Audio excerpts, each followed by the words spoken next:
Перезашел, короче.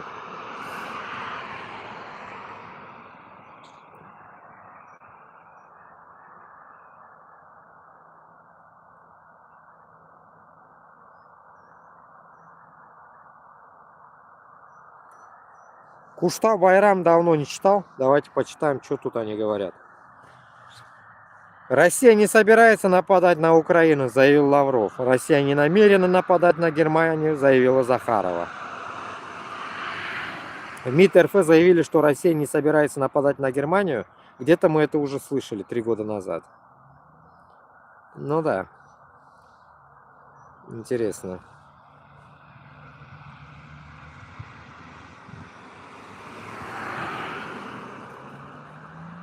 Так. Сейчас.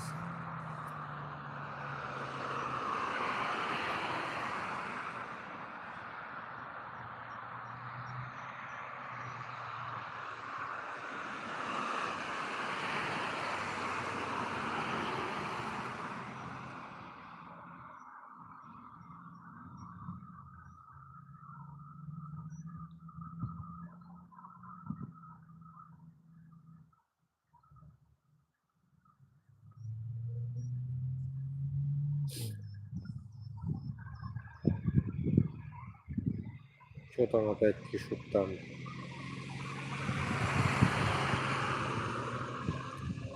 Уитков, когда в Трампа стреляли, Путин пошел в церковь и помолился за него. Я передал это сообщение президенту Трампу. Он был явно тронут. Ой, блин. Просто я в шоке, блин. Путин, блин, за Трампа молился, что ли? Ну, это удивительная вообще мысль. На этот нацист, фашист Путин, да я не верю, что кого-то он молился. Идиотизм полный. Что же было в Крокусе? В конце 90-х российские террористы рисовали чеченский след, сейчас украинский след. Ну да, кстати, насчет Крокуса там вспоминали тоже. Вроде бы, сколько, год что ли? В это время это было, в прошлом году что ли? В марте?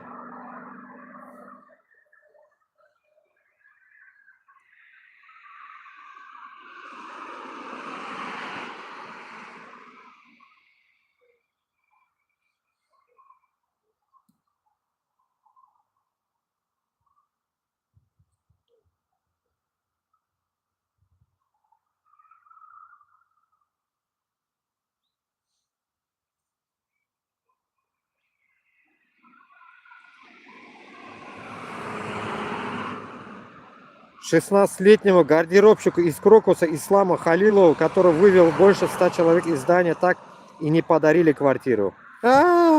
Пипец. Инфлюенсеры и меценаты забыли о своем обещании. Ислама наградили медалью за спасение погибавших и встречи с любимой футбольной командой «Спартаком».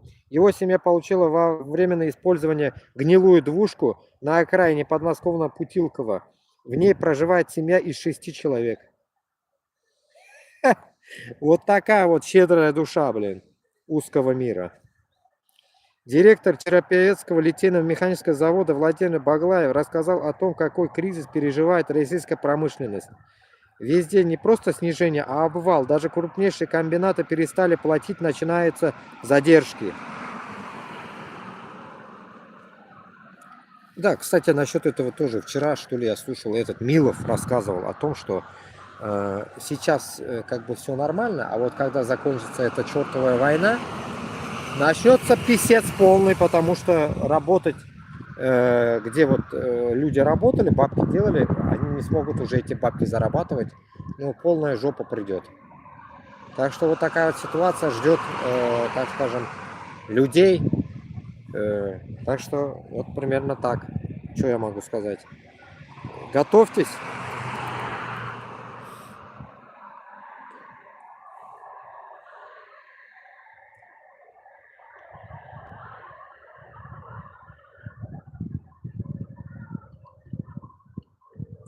ГБшники захватят власть над Россией под либеральными лозунгами, но потом быстро превратят их в великодержавные.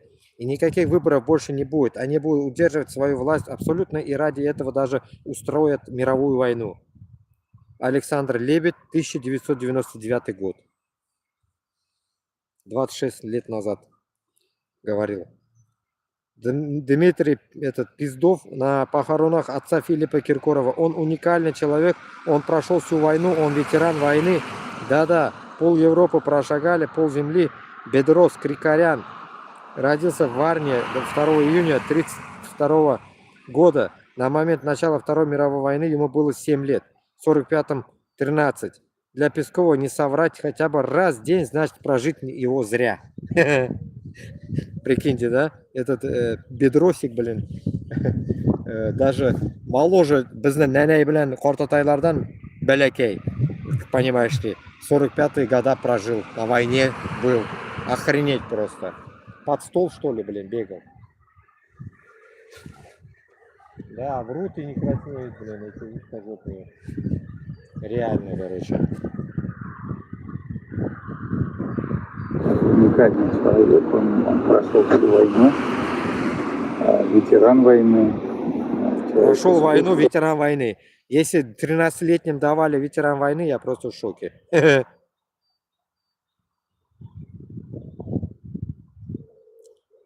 Этот шайтан-шаман представит Россию на конкурсе интервидения, который пройдет в Подмосковье. На организацию интервидения выделено 750 миллионов рублей из бюджета. Свое участие в конкурсе подтвердило около 20 стран, включая государство БРИКС. Хабиров, не теряйся, выдвигай на конкурс от Башкирии какую-нибудь Мизулину. Очко у Путина заработаешь. Написали ему. Хабирчику днюха была недавно, этому ушлепку.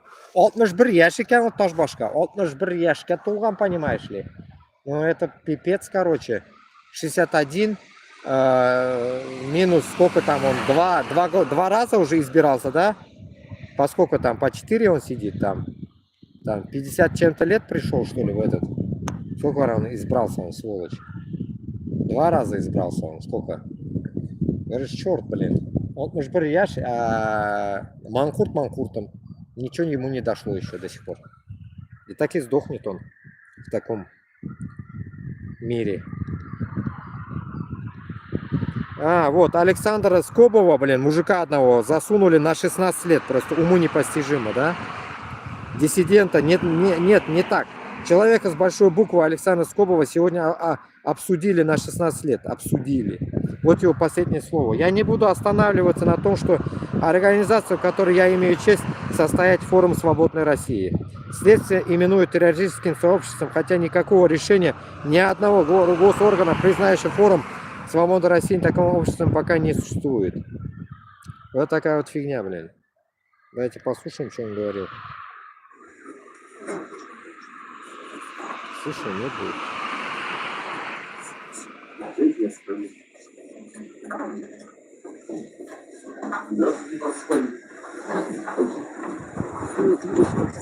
Нет, херово. Не слышно.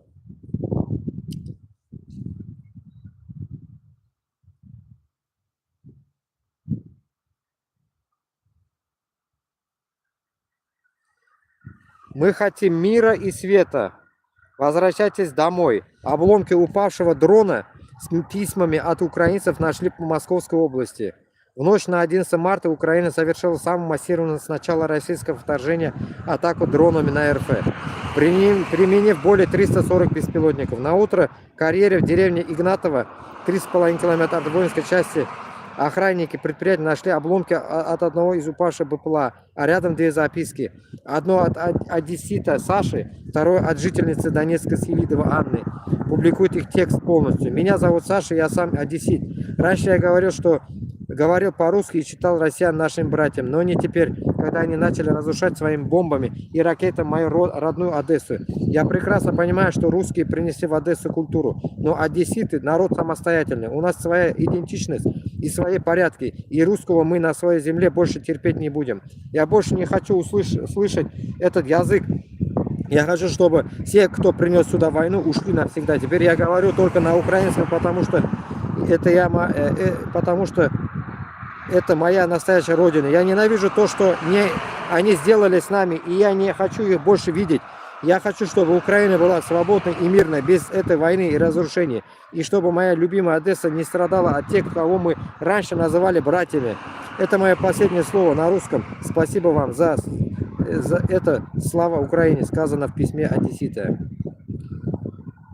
И дальше второе письмо, то же самое, ну, от бабушки какой-то, что ли. Меня зовут Анна, мне 73 года, я из Селидова, Донецкой области. Всю жизнь я прожила здесь, в доме, который строила своими руками. Каждое дерево в саду посажено мною, каждый уголок моего дома согрет воспоминаниями. А теперь вы сидите там, словно это ваше, только оно не ваше. Что вы делаете в чужом доме? У вас в России мало земли, мало домов. Вы пришли сюда, разрушили наш город и теперь называют себя освободителем. Но вот от чего? Мы жили своей жизнью, растили детей, строили будущее, а вы принесли только горе и руины. Шунайтеп Турамбетинда, которая готовила еду в Сирии, в Палестине, женщина, ее смеются над ней, она готовит на руинах еду. Нет, радоваться то, что она там откуда-то откопала еду, готовит что-то там, пытается жарить что-то, орешки жарила, арахисовые орешки жарила. Ну, это, наверное, их удивительную еду она там приготовила. Курицу сварила, томат, там то все, вот то, что я помню, что она творила. Вот ихняя еда, что-то там она замутила свое как-то родное, что-то, может, она захотелось им праздник какой-то сделать там. Ифтар, может, она готовила. А в комментариях люди пишут, что золотые у нее кольца, не халам-балам, типа живут они там хорошо. Понимаете? Вот как вот фараон там, как этот еще, македонский, нигде никогда человек не унес с собой золото. И ты хоть его тоннами золота, в золото похорони этого человека, тут как Тутанхамона, ничего от этого не изменится. Все равно каждый человек сдохнет. А то, что у него есть золото, и он в руинах готовит еду, или это бабушка, которая уехала откуда-то с Селидова и вспоминает о своем доме разрушенном. Ну, понимаете, здесь только есть одно, что у узкого мира не осталось вообще, что такое человечность. И Путлер засунул, получается, свой народ в это дерьмо, и получается весь этот народ сейчас запачкан кровью украинцев, кровью в Африке Вагнером, который долбит африканцев. До хрена косяков у узкого мира, и этот узкий мир пытается что-то там навязать еще другим народам. Я считаю, что пока мы не уничтожим этого Путлера, мы должны, ну, как бы вообще спокойно вообще даже себя не вести. Мы должны быть постоянно на чеку. Постоянно мы должны быть, ну, не спящие, да, так скажем, чтобы в любое время могли уничтожить эту Москву и полностью, чтобы мы избавились от этой Москвы раз и навсегда, чтобы никогда мы не думали, что оттуда еще кто-нибудь бомбанет куда-нибудь там, хоть в Австралию, далеко, да, я назначаю, да, такую точку, в Австралию, ну, чтобы не было вот этого нацистского движения от узкого мира. Вот нас должно что волновать, а не то, что там люди где-то там как-то что-то там готовят или что-то в этом роде, пытаются выжить. Дальше. Новый сирийский лидер Ахмед Аш-Шара потребовал от Путина официально выдать Башара Аль-Асада, чтобы его осудили в Сирии, сообщает Аль-Арабия. Правильно. Этого ублюдка надо оттуда выкуривать. Таким же образом мы и Хабирова, и Миниханова, и всех Шаймиевых таким же образом мы просить даже никого не будем. Мы реально как зайдем, Аллаберса, и реально будем долбить их, как говорится. Выкуривать никого не надо. Примерно так.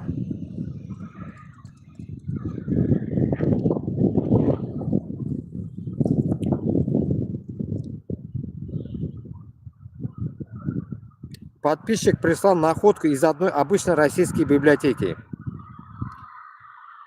Урыс үз тарихын гына ярата. Оны кан хайын, оны күн хайын янарта, тазарта. Нисек янартха ла оның төбендә мәңге тазармас канлы балта ята.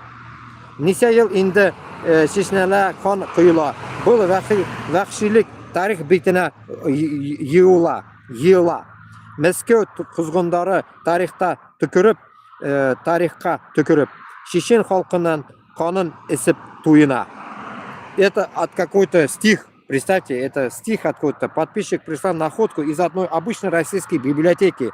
Все-таки с нерусскими языками цензура и пропаганда не справляются. Автор этих стихов и сегодня институционно почитается. На малой родине проводятся дни его памяти, а содержание, смотрите какое, перевел тот же подписчик. Русский любит только свою историю. Каждый день ее переписывает и очищает. Но как бы он ее не переписывал, под ней всегда будет неочищенный кровавый топор.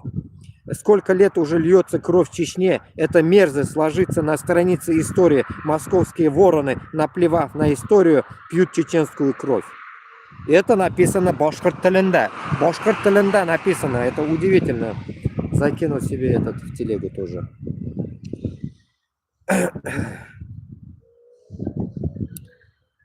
На самом деле это и есть вот этот узкий мир, который создает вот этот хаос, ожидает нам 25 лет, грубо, 25-26 лет этот путинский режим. Конституция Российской Федерации. Комментарий и практикум для ЕГЭ по общезнанию. Учебник вызвал гнев провластных активистов. Из-за отсутствия четких крестов на храме Василия Блаженного и карты России без оккупированных территорий школьное пособие по обществознанию попало под травлю Z-патриотов. Издательство «Феникс» оправдалось невнимательностью, но весь тираж все же изъяли из продажи. Понимаешь ли, крестов нету, тыдым-сюдым.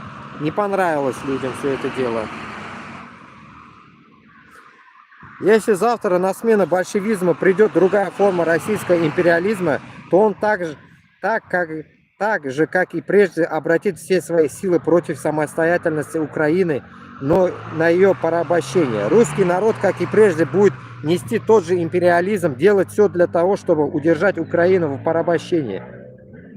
Но это определенно указывает как состояние политической мысли, так и установка русской массы всех российских политических средств, как коммунистических, так и антибольшевистских. Во всех них живет крайняя враждебность идеи государственной обособленности, суверенности Украины. Следовательно, борьба Украины за свою свободу, за государственную независимость – это прежде всего борьба против наступления империалистической Москвы. А из-за того, что неизменным носителем и продолжителем этого захваченного империализма является русский народ, наша борьба есть и будет борьбой Украины против России. Степан Андреевич Бандера.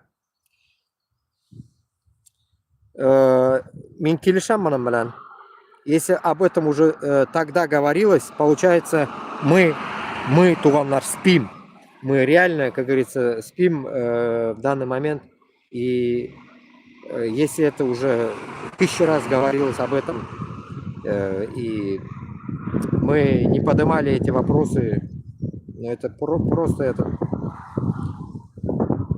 игнор, получается, нам самим себе этот минус мы создали.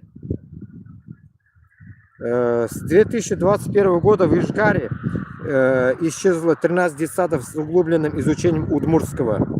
В 2021 году таких детсадов было 1058 детей, в 2022 864, в 2023 450, в 2024 только 160, в 2025 хотя бы сотня детей набралась детсадов с углубленным изучением удмуртского, осталось всего 2 на всю столицу Удмуртии, а раньше их было 15. Комментарий кто-то написал. А еще патриотики говорят, что наше хорошее правительство поддерживает национальные республики, их традиции, быть, культуру, языки и самобытность. Ага. Утагам. Ничего этого нету. Я же вам в тот раз уже об этом говорил. Сейчас что-то это солком было какие-то истомаки. Поедем дальше. Я же вам об этом говорил, что моя своя сестра, так скажем, двоюродная, да, отдала, получается, моего племянника в узкий класс. В узкий класс отдала, понимаете? Потому что, оказывается, и брат ходил в узкий, и он, типа, пошел в это. А что, типа, там башкирский или татарский был выбор, говорит, 1 час в неделю. Ну, зачем он, говорит, нужен? Пошел он в русский, говорит, дала я его в русский, говорит. Вот, улягзин шунардасың. Мен айтам сізге, что мында туғанлықта іш тұрмай, достар, туғанлықта іш тұрмайшақ мында. Не в родстве дело будет стоять. Когда мы будем, как говорится, бороться за свободу Башкортостана и Татарстана, тут туғанлар да біздің душманға айланырға может. Вы поймите это. И мы должны к этому идти, подготавливать их как бы каким-то образом, да, если даже тяжело будет это подготовить их, но, по крайней мере, наша задача их подготовить, потому что если они будут против, нам придется их тоже как бы приводить к какому-то тупику или посадке, или к какому-то действию, если они против нас пойдут с оружием. Понимаете смысл какой?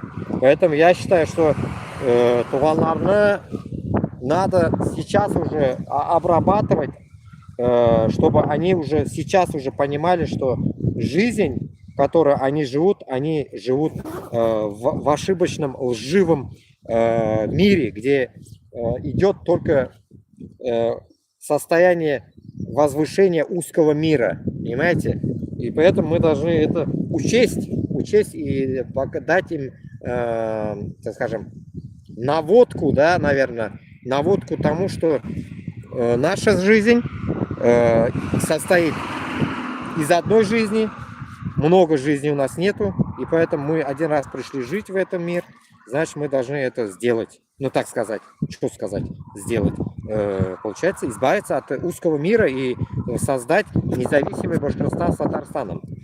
Со всеми вышестоящими территориями, которые нас будут, ну, так скажем, рядом, как говорится, с Башкортостаном, все территории. Удерживать или сдерживать, как-то вот так. Ну, короче говоря, нам нельзя тормозить. Просто так. Просто так нам нельзя тормозить. Так, реально, короче, тубак. Я одел, короче, этот олимпийку. Тут пипец.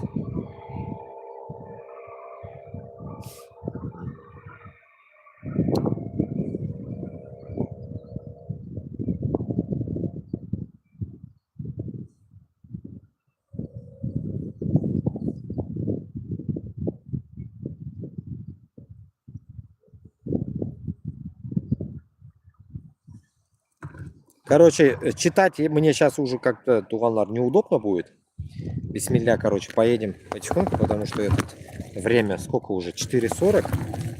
Кружок же я хочу давать. Обратно я не хочу ехать. В тот раз, а то я обратно уехал. В этот раз давайте вперед поедем. Сейчас что-нибудь врублю. То, что я дома не успеваю прослушать, давайте вместе с вами будем слушать и комментировать попутно. Потому что читать как бы опасно по дороге.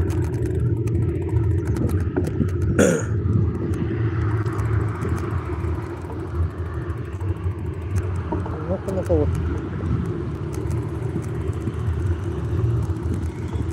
Так. Что-то вот ищу своих Башкортостан в последнее время, что-то я не читал даже. Больно что-то это. Состоялся обмен военнопленными. В Россию вернули 175 военнослужащих ВС РФ. Среди них только 3 из Республики Башкортостан. Вот прикиньте, да? Только 3. Ну-ка, давайте уже вот это прочитаю сейчас и пойдем потом дальше. Главное, что дождь не бахнул, короче. Пока я буду круги наворачивать тут.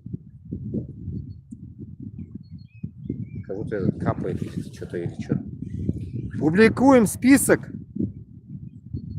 тех, кто сегодня возвращается домой. Султанов Рустам Рауфович, 01.01.77 года. Мужчина жил и работал частным строителем в селе Красная Горка Нуриманского района. От безденежья и безработицы решил подписать контракт и стал стрелком. 72-й ОМСБР 13637. Через 2 недели подготовки его группу отправили на войну в Украине. После первого боя все солдаты его подразделения погибли, а Рустама повезло сохранить себе жизнь и попасть в плен, где он провел более 1,5 лет. Пипец, блин, 1,5 года сидел в плену. Дурдом. Ярулин Давид Айдарович. To'xtali, mana men narsaga yozaymi hali. Do'stlar. TikTok'da yozaymi hali, чтобы это. Так, birinchisi Султанов Рустам Рауфович был endi, пленный, 1,5 года сидел. Второй Ярулин Давид Айдарович, 16.01.93 год. Ой, 93 вообще монкада endi. Уроженец Уфы, которого в городе знают как успешного тренера по тяжелой атлетике. О, ну герой endi, блин. Раньше Ярулин готовил детей к соревнованиям. Он и сам имеет звание мастера спорта, но в марте 2021 года попал в СИЗО по обвинению в мошенничестве. В 2023 году мужчина подписал контракт, чтобы досрочно освободиться. Обещали место спорт-роте, но вместо этого командование отправило мужчину в штурмовики. На своем первом боевом задании Ярулин пробыл 6 часов, после чего попал в плен, где провел более 1,5 лет. Артемьев Фарид Вячеславович, 16.09.71, уроженец село Бакалы, Бакалинский район. Попал в плен около года назад в Луганской области. Важно отметить, что среди тех, кто сегодня попал на обмен, есть военнослужащие, которые долгое время были в статусе без вести пропавшего. Отыскать их в плену и получить статус военнопленного родственники смогли благодаря проекту «Хочу найти». Напомню, что Башкортостан является лидером среди российских регионов по количеству подтвержденных погибших военнослужащих ВС РФ. Только на основе некрологов и сообщений о смерти журналисты насчитали более 4700 погибших военных армий РФ из республики. Реальной цифрой потерь еще больше, а предоставленное и число не учитывает военнопленных, погибших и пропавших без вести военнослужащих. Несмотря на это, во время сегодняшнего обмена домой вернулись только 3 военнослужащих ВС РФ из Республики Башкортостан. Хочу найти Башкортостан. Сообщество для поиска пропавших без вести, погибших и попавших в плен военнослужащих ВС РФ из Республики Башкортостан, которые отправлялись на войну в Украину. Чтобы оставить заявку на поиск без вести пропавшего солдата армии РФ в Украине, воспользуйтесь телеграм-ботом проекта «Хочу найти». Короче говоря, писец полный, я вам скажу. Это называется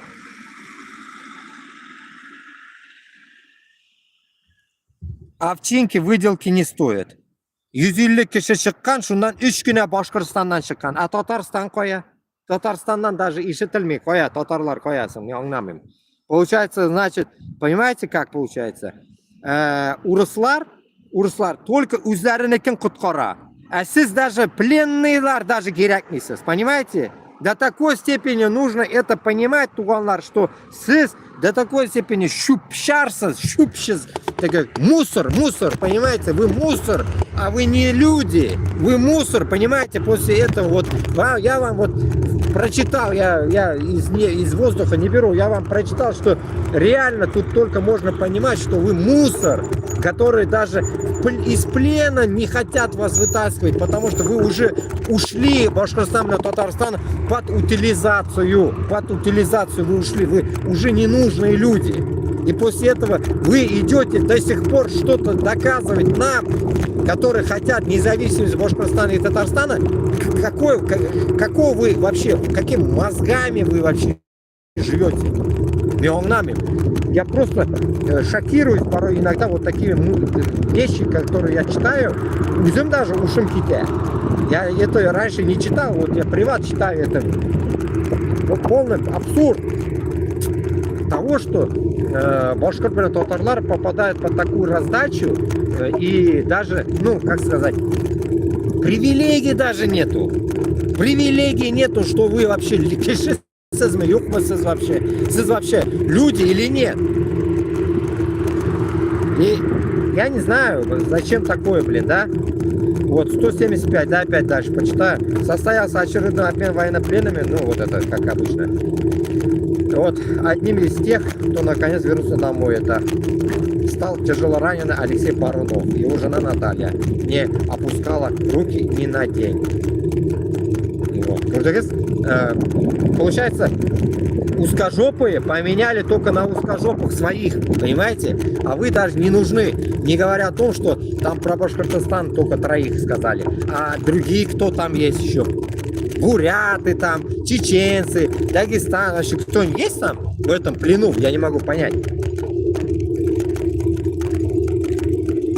Позорище, блин.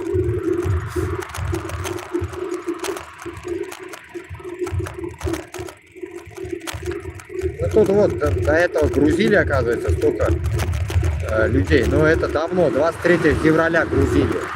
Уже больно не грузят даже. Ищу тебя даже не грузится почему-то. Почему не грузят, непонятно.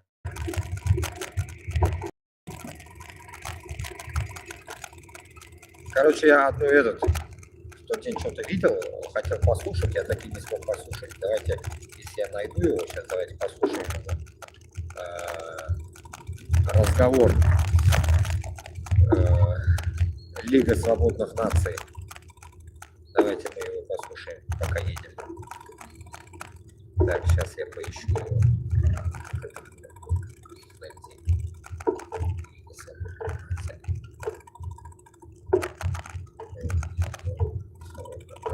Вроде бы там было. Если я не путаю.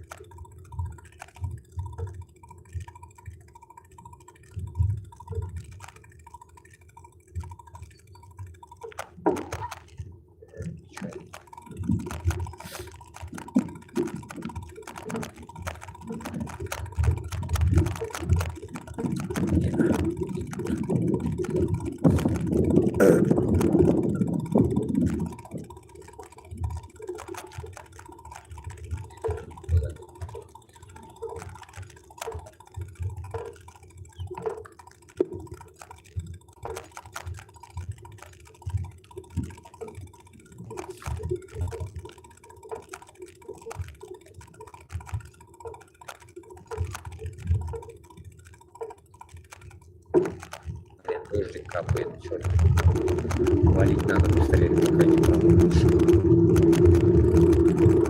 Вроде вот Лига свободной нации была, что-то я не могу найти, как этот эфир. Был он вообще или нет? Тот день я просто когда листал, увидел. Это что? Старое.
Так, по нашей общей теме было это.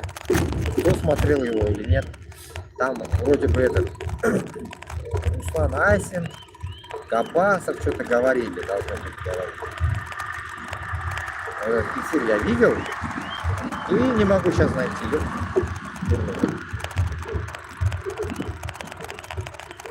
Вот здесь есть.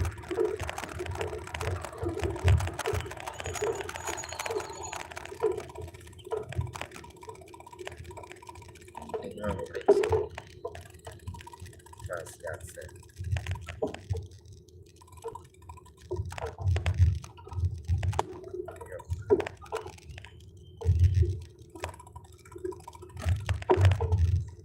В каком канале было это.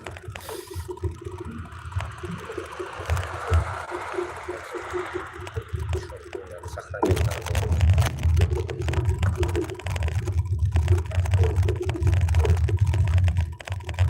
Ну, давайте вот этот. Проект независимого Башкортостана политическое устройство. Один день что-то Габасов тоже что-то говорил. Помните, я такие интернета у меня не было. Эфир я не смог сделать. Давайте вот это послушаем, что он говорит. Независимость Башкортостана. 10 минут, что-то он говорит.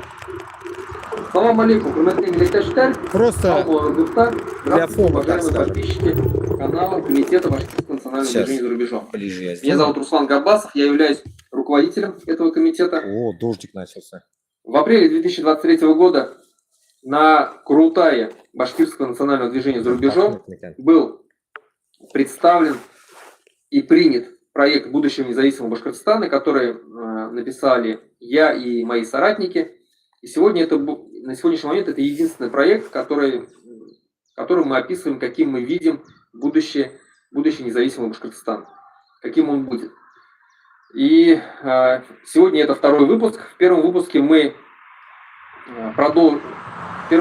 сказали о том, каким мы видим будущее Башкортостан, какой она будет, какая будет форма управления. Мы сказали о том, что мы видим будущее Республики Башкортостан парламентской формы управления, потому что это наиболее точно, скажем так, подходит к характеру нашего народа. И также мы там рассказали о территориальном устройстве, каким мы видим будущее территориальное устройство. Мы сказали о том, что сегодняшние 54 района Республики Башкортостан, они по нашему мнению, их слишком много, их нужно укрупнять, что существенно сэкономит бюджет республики.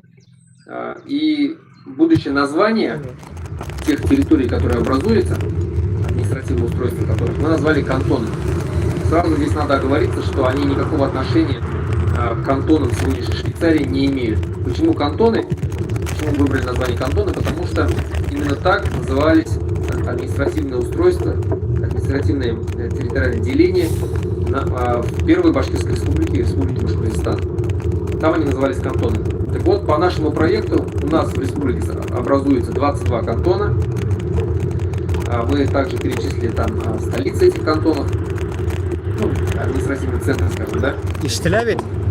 Вот. Также мы сказали, что в тех или иных кантонах, где компактно проживает тот или иной народ, допустим, татары, марийцы, чуваши и так далее, там может вестись образование на языке этого народа. То есть они прямо поехали, начиная с детского сада, заканчивая высшим учебным заведением.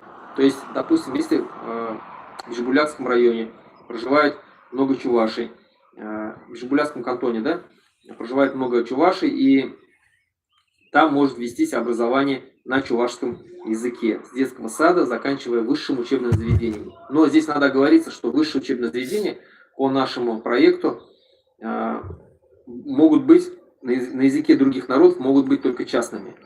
Государственные высшие учебные заведения будут только на башкирском языке. Единственный государственный язык Республики Башкортостан будет башкирский язык. Русский язык будет иметь статус межнационального, официальный статус межнационального языка на 30 лет. Почему на 30 лет? Вот, тоже я объясню. Курдыгас на 30 лет опять. Итак, продолжим обсуждение нашего проекта. Сегодня мы поговорим о политическом устройстве республики и кантонах. Итак, Башкортостан – республика, чья власть формируется ее гражданами. Каждый гражданин Башкортостана имеет право голоса на выборах в Госсобрании Курултай.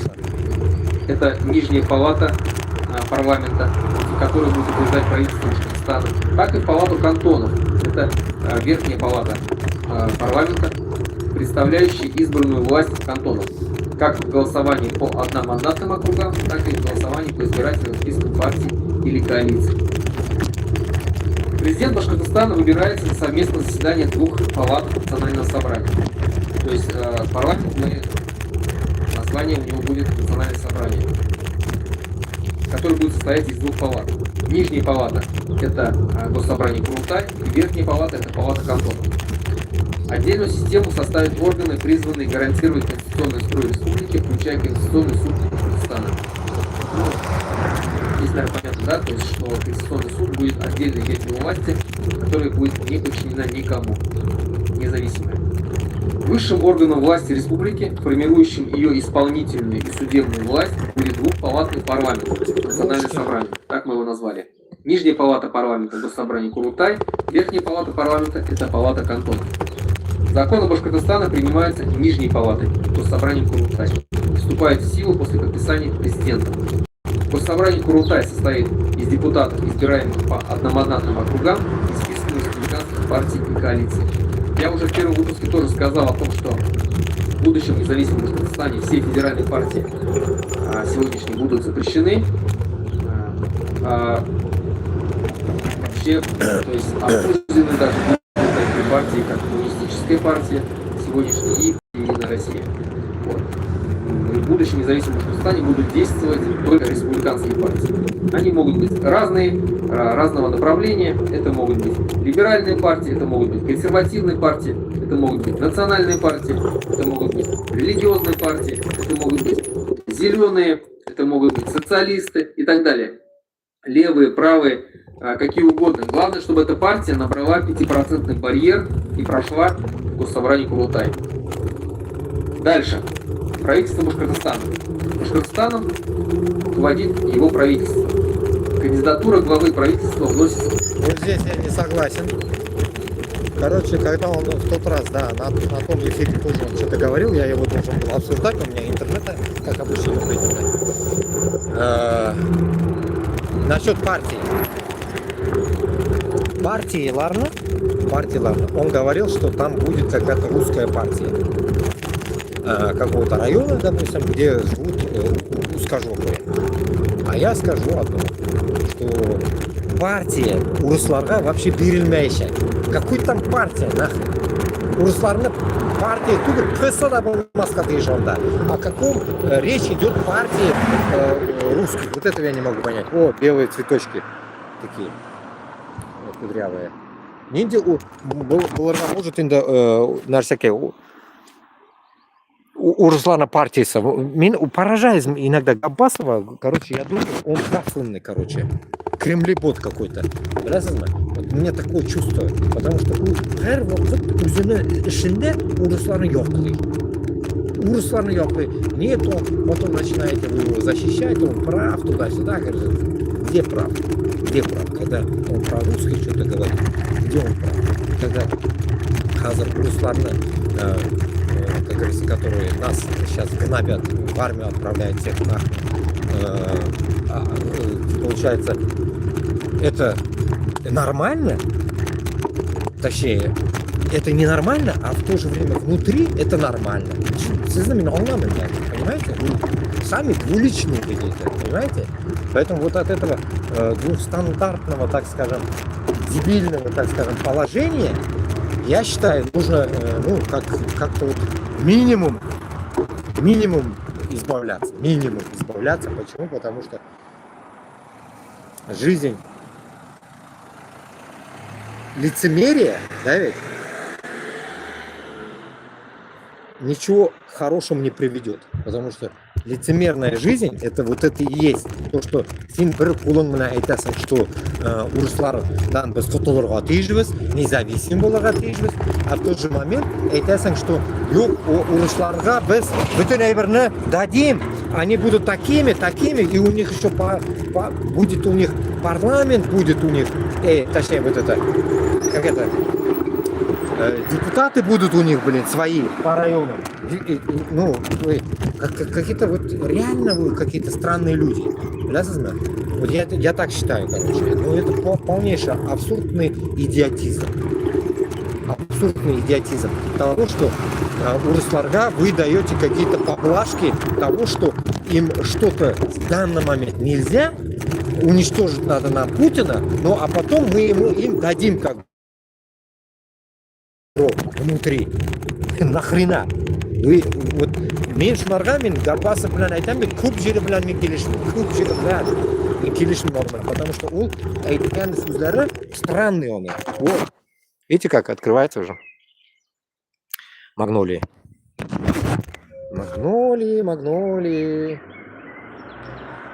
Нага дуслары, я считаю, что Если мы топим за независимость Башкортостана с Татарстаном, то вот эти действия, которые у него там, какие-то коллеги у Габасова, там есть еще какая-то там, сказал он еще, как у Кашапова, у нас есть тоже правительство в изгнании, правительством он стал сразу таким в изгнании, в котором в жизни даже правительства не было. И вот этого ему непостижимый халярин, то, что Габасов в своих мемуарах пишет, как говорится, мечтатель.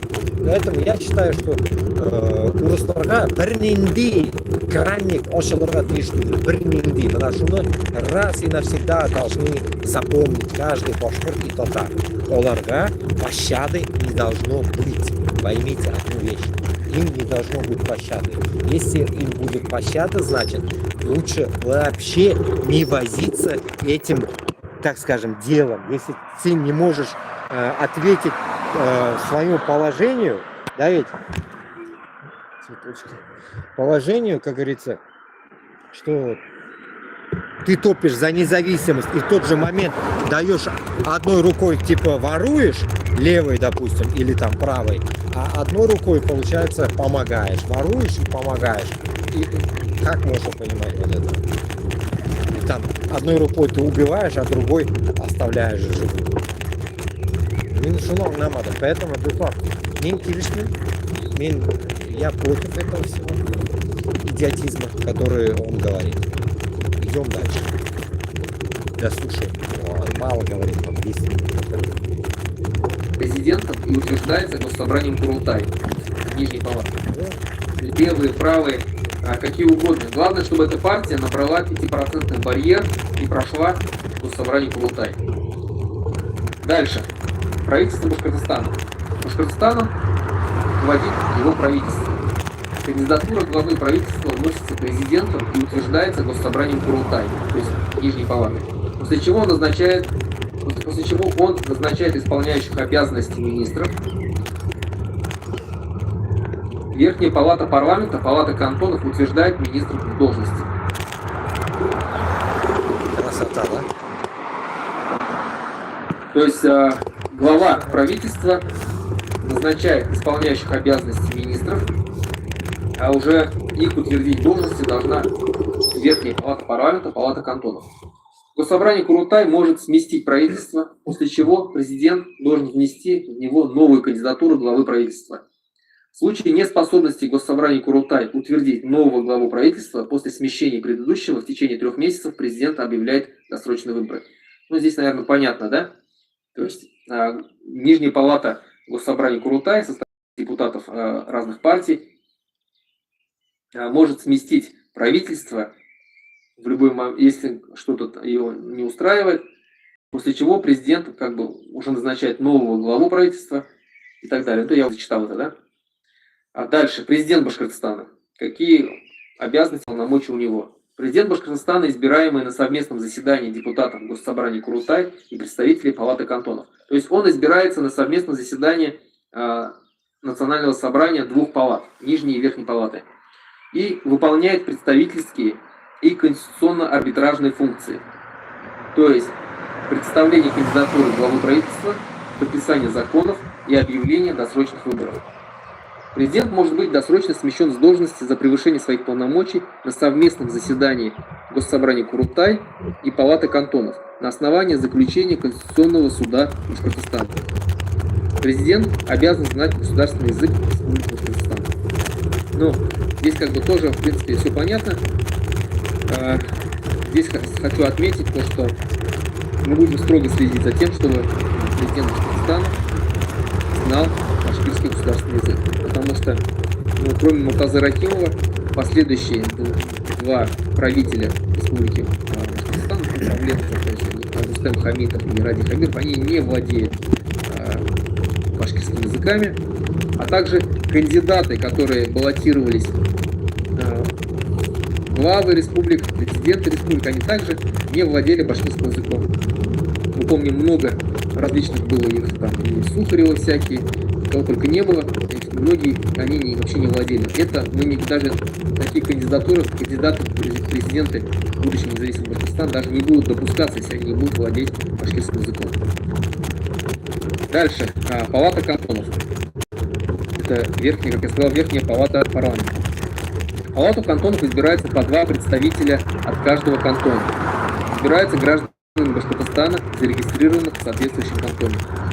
Один представитель назначается в палату кантонов от главы кантона, второй представитель в палату кантонов избирается на всеобщих выборах данного кантона. То есть понятно, да, что какой-либо кантон, ну, допустим, мексиканский кантон, да,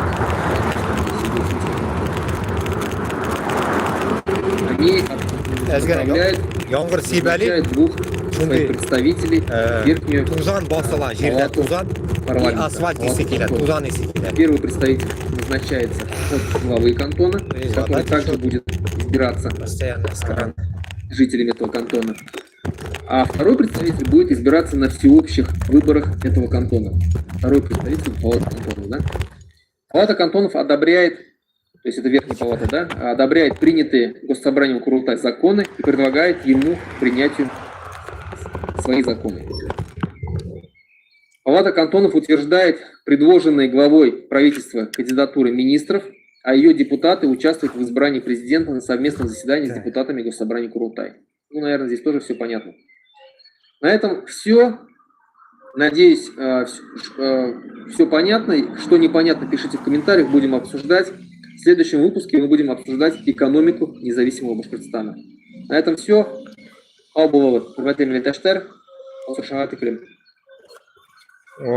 И Житовец.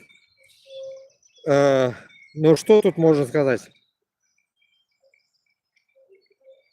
Дальше он что-то экономика Казахстана, что-то у него опять какие-то. Ну, тут я видео не могу найти. Я вот видел, не могу найти то, что я хотел с вами поговорить.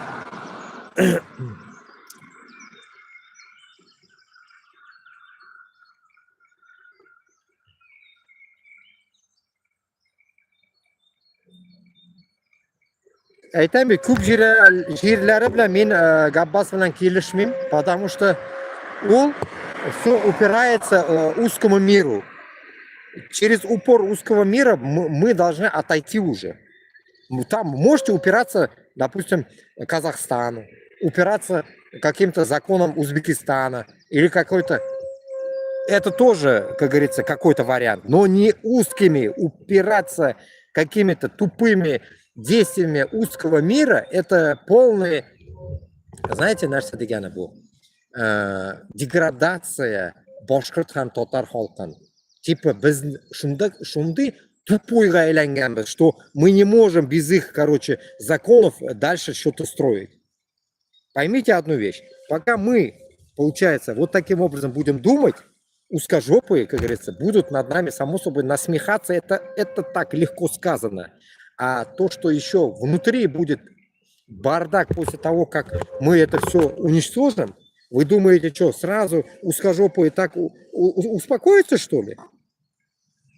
Шунun үшін туғандар, бізде именно, чтобы уничтожить этот узкий мир, должна политика идти жесткая, а не такая, чтобы мы с ними как друзья расстаемся или там что-то в этом роде, и типа мы такие, ну, добродушные. Ни хера, этого не должно быть, понимаете?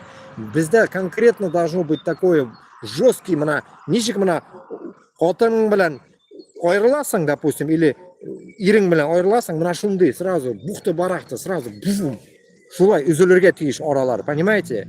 Оралар үзілерге тиіш, они складываться, они должны быть такими утепучечными, такими мягкими, такими, не должно быть, не должно.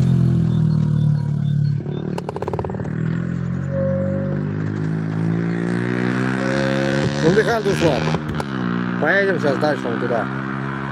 Пытаюсь круг дать. Ну вот за этими горами, получается, на той стороне я живу, да? Шылабыл шығайын да. Аптыраған. Бұл үшін тауларға да мініп білмейді, шығып білмейді. Таулар мен әрсе бұл. Потому что везде какие-то люди, везде какие-то фермы у них на горах. Может, чужая территория, это что, хрен знает. вот такими мыслями живешь иногда. Ярыймы, ярамыймы. Кеше территориясына йөрисеңме? Шулай. Такое чувство, как будто везде чье-то, земля чья-то, как будто занята она, как будто бы. Такое чувство у меня.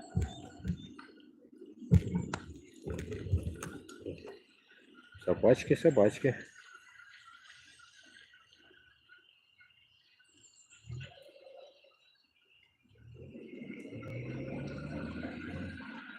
Так, сейчас я просто Телеграм тоже я снимаю. Телеграм я. TikTok, короче. Ну, это надо сидеть, слушать, короче, и на каждое его какие-то высказывания надо отдельный эфир делать. Ну, я вот тот день, где он полчаса говорил, что-то я слушал, я же вам вроде эфир делал, не делал после этого, не делал вроде. Тоже что-то было у него разговор. Ну, не могу найти его, сейчас резко не найдешь. Ну, вот, допустим, вот, экономика независимого Казахстана. Урок и урок башкирам. Ну, давайте просто послушаем так, для фона, что он говорит там. Ассаламу алейкум, хурматли милләттәштәр, достар. Здравствуйте, уважаемые подписчики моего канала. Сегодня у нас 5900 человек посмотрело. Гость. Вообще мало. У нас гость из Казахстана, зовут его Ильдар. Он является специалистом в области промышленности Казахстана. Правильно? Ассаламу алейкум, Ильдар. Можно так сказать. Я работал... Алейкум салам, извиняюсь. Поздравляю вас с праздником Рамазан. Наступающий Наурыз тоже. Пусть Новый год принесет нам много радости, особенно башкирскому народу, братскому нашему, ближайшему. Давайте послушаем, прикольнемся. Ильдар, вот ты представился как специалист по, скажем так, промышленному строительству Республики Казахстан, независимого Казахстана сегодня, можно сказать, успешно развивающего, динамично развивающего Казахстана. И нам, башкирам, всегда интересна вообще судьба Казахстана, судьба нашего братского казахского народа, потому что мы смотрим со стороны, наблюдаем с белой завистью, как развивается наш братский народ, как он, когда он получил независимость. И сегодня мы, находясь, ну, скажем так, в качестве колонии, да, России, сегодня не может так развиваться, как это развивается Казахстан, и политическая деятельность независимая, и экономическая деятельность независимая. Так ли все? Ну, со стороны видно, что вот я сам был в Казахстане, я действительно там, ну, порадовался, да, как видел, меня впечатлило. И, конечно же, я возжелал сам того, чтобы наш Казахстан стал независимым государством. Вот, но многие говорят, есть скептики, которые говорят, что не все хорошо, что мы там также зависим от России, что вот у нас такие-то проблемы. Вот объективно. Давай, пожалуйста, разберемся. Так ли все действительно хорошо или действительно много что плохо? И вот первый вопрос, если начать с прошлого вообще. Вот Казахстан много веков был в составе, ну, сперва Российской империи, потом Советского Союза. И часто русские говорят, любят там говорить, что вот мы вам все построили, мы вам все дали. Насколько был индустриализован Казахстан в советское время, допустим, да, что там, у вас какая промышленность у вас была, насколько вы были, ну, самодостаточны и так далее, или вы зависели полностью от СССР? Спасибо за вопрос. Казахстан традиционно был кочевой народ, казахи, до присоединения к Российской империи. Потом после присоединения уже началось постепенно вот, переводить вообще Казахстан, народ Казахстана в оседлый образ жизни. Сначала сами русские вели такую жизнь, но потом уже в 20-30-х годах 20 века уже началось полномасштабное насильное оседлость, да, то есть проводили вот эта коллективизация пресловутая. Сегодня, если, допустим, сравнить тот же наших тоже недалеких соседей, братьев монголов, например, да, они тоже жили и кочевым образом жизни, и без проблем в 21 веке у них там индустриализация идет посредством прямых иностранных инвестиций, там, совместных предприятий, и никаких проблем нет. И как бы здесь, да, вот это постоянно нажимают на нас, что якобы что они построили. Здесь я хочу отметить, что казахи вообще жили и сколько веков, ввели два вида хозяйства. Южные регионы, и потом, я так называю, в казахской степи примерно 10-15% это оазисы, да, где можно... Вот этого острова в тот раз не было. Земледелие. Там жили казахи, строили города, вели земледелие, да, иначе откуда в национальной кухне присутствует много мучной и так далее, дальше продукты. И поэтому казахи всегда вели два вида хозяйства. Я с той стороны никогда не ездил. Попробовать надо с той стороны. Допустим, в 19 веке Поедем можно вспомнить библиотеку города Фараб, которая в исламском мире по количеству книг, она была вторая библиотека после Александрийской библиотеки в исламском мире. Они разграбили, сожгли все, что не могли разграбить, то есть дотла, да, имперские войны. Поэтому то, что они говорят, построили, ну, это, наверное, только хрущевки, можно сказать, и заводы, которые куплены были у немцев, у американцев, там, да, и потом были оплачены народами Урала, Поволжья, Центральной Азии, там, Северного Кавказа и Украины, да, то есть богатые были вот эти регионы, как всегда. И в этих регионах никогда не было проблем с едой в наших регионах. И вот эти народы оплатили голодом, лишениями и так далее дальше, имуществами.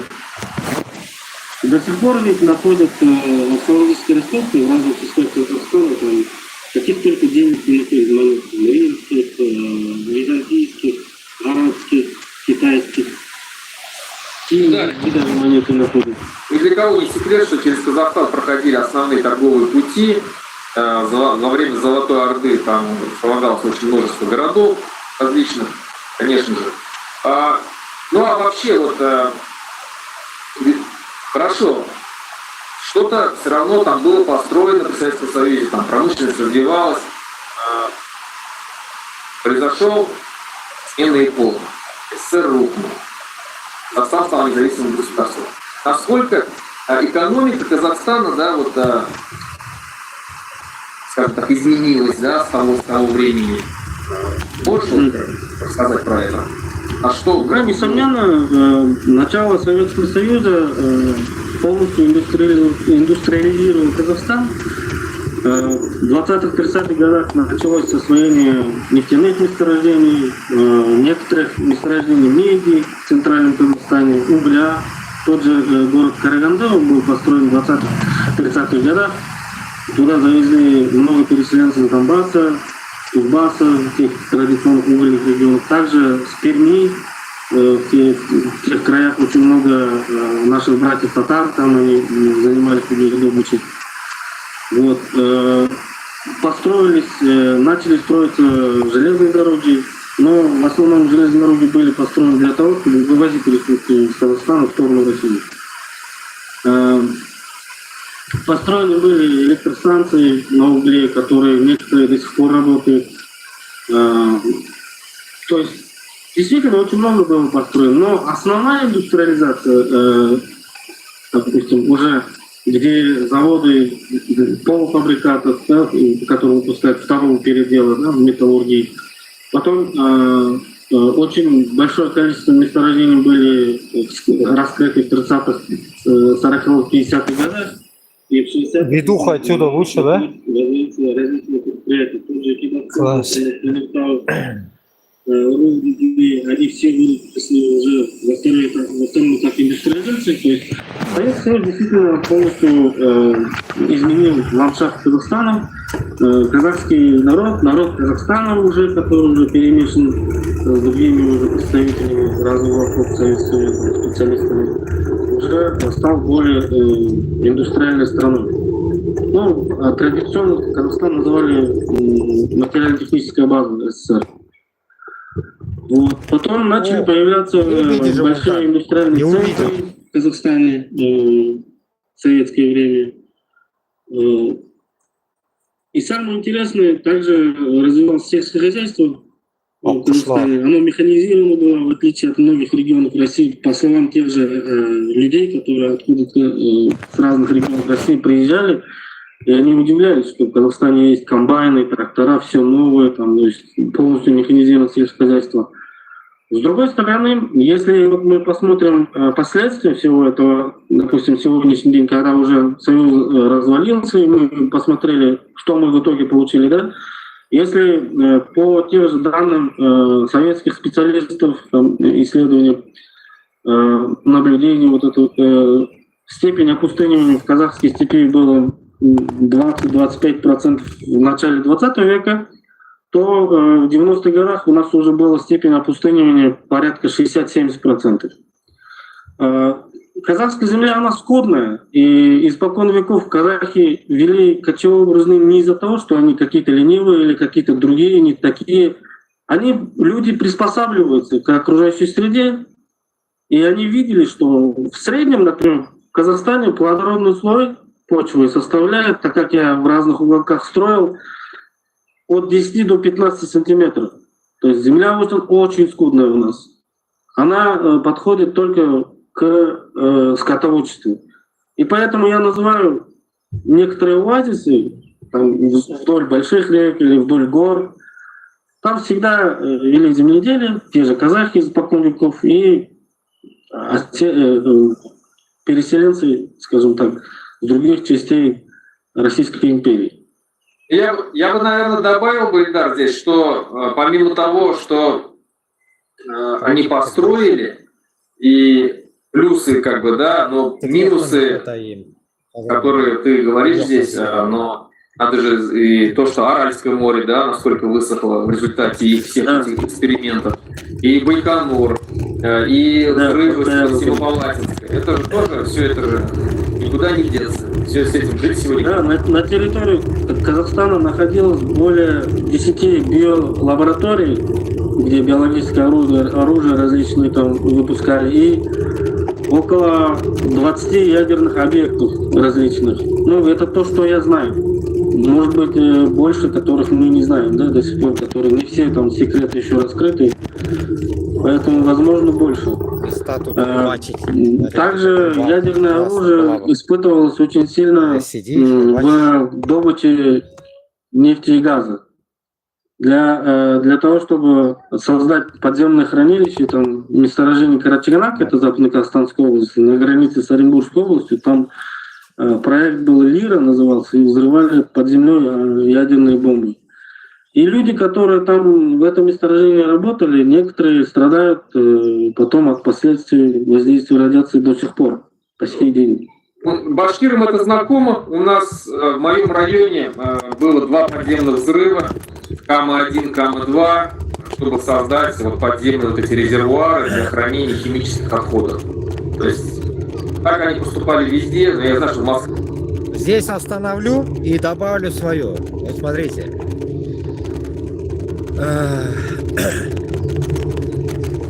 Когда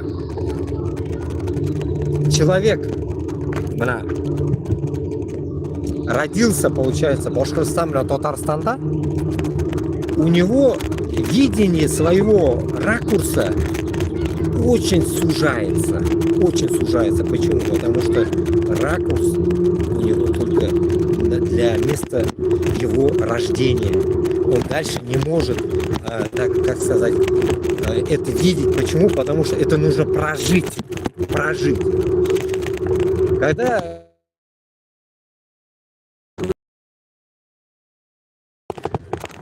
вот это проживает, получается, потом уже переезжает в Россию, допустим, или там другой контингент, даже, допустим, Ботмин, азиат, переехал в Башкортостан, а потом сейчас переехал, допустим, во Францию, да, ведь?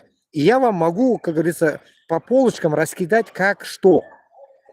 Но ты, когда живешь только в одном месте и обсуждаешь о том, что, как там у тебя там в Казахстане и с твоей башни, как говорится, как головы, как видится это, ну, как сказать вам, это не объективные ответы, это не объективные видения Габбасова. Габбасов не понимает иштелеген, татарша айтканда иштелеге барады.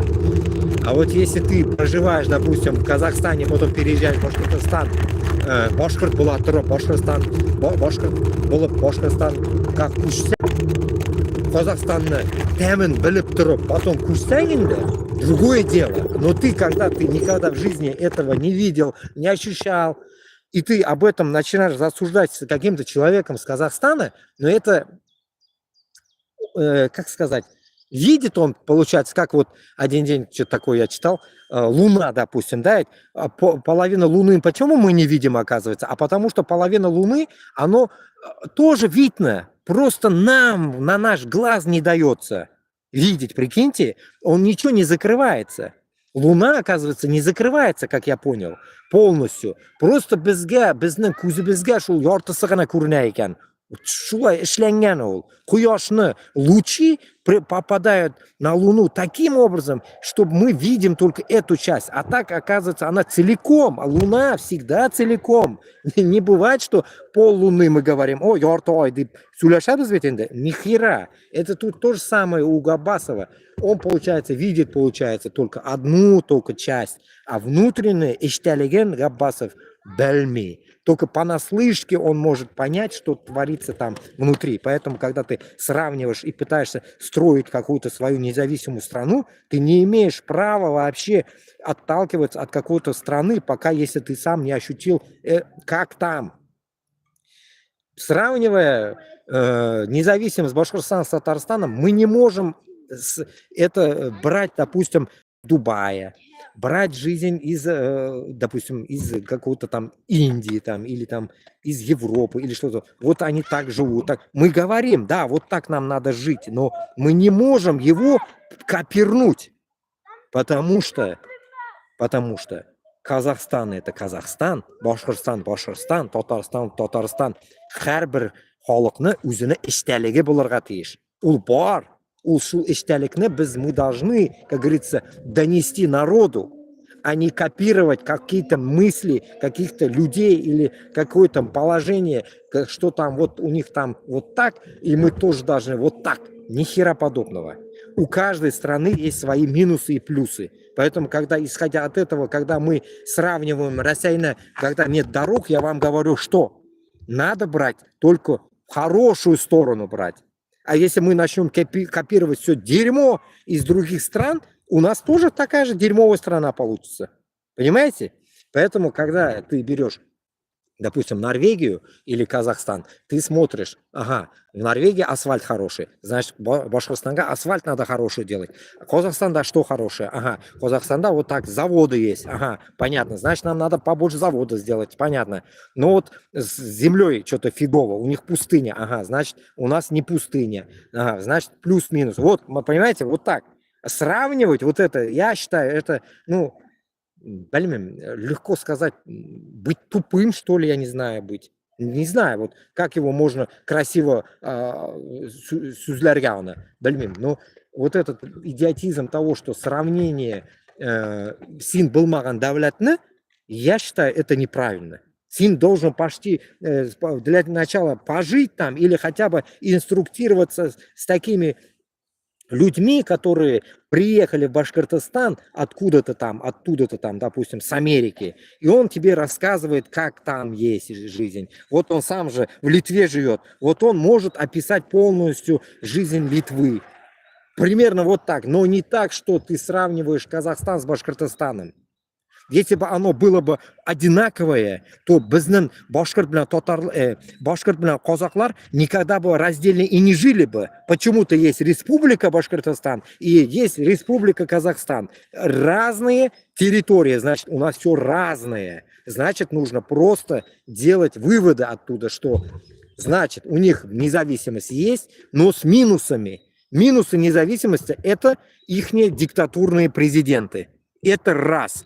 от этого исходя, то, что там ниже идет заводы и сплоченность заводов, земель, пемель, фабрик, это исходит тоже от диктатора. И, значит, диктаторский режим независимости нам не нужен. Понимаете, вот к чему мы должны стремиться. Народ нужно поднимать наоборот, не с колокола диктатуры, а наоборот против этого. Потому что уже это bizda парламент bo'lарга тиешli, а уже ола пример от диктатурных стран. Нахрена нам это надо? Нужно всего лишь нам сплоченность людей. Шуно аңларга керек, сплоченность людей. Вот, допустим, казаклар сплоченные. Если, допустим, им сейчас подобие, как Украина, да, кто-нибудь нахерачит, они сразу башку оторвут им. Вот это нужно. А Башкортостанда юг шул нәрсәкәй. Бездә юг шул сплоченность. Понимаете, вот это нам нужно самое главное брать. Они то, что там у них есть заводы, у них есть пустыня, у нас этого нету, это есть, это нахер. Вот этим моментом я уже не согласен, потому что быть, как говорится, родственными душами, быть родственниками, туганлар, базара нет. Это и есть туганлык, куршелик, курши без бір-бірімізге, кунаққа юрибіз туда-сюда. Это не Турция, понимаете? Это недалеко, это рядом, сосед твой, через Кувандык, это Казахстан. Вот примерно. Но минусы скопировать нам нельзя. Нам нужно только оттуда выдвигать только себе плюсы. И тем же самым ихние минусы приводить к плюсу.